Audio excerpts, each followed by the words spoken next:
12 Pro ear speaker without losing Face ID. Coming up.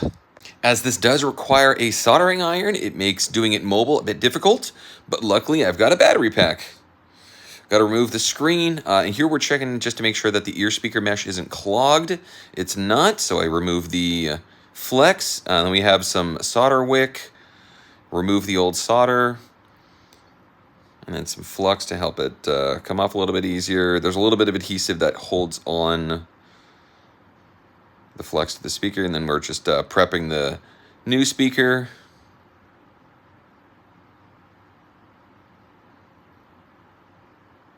Careful. Snap, snap, snap. It works!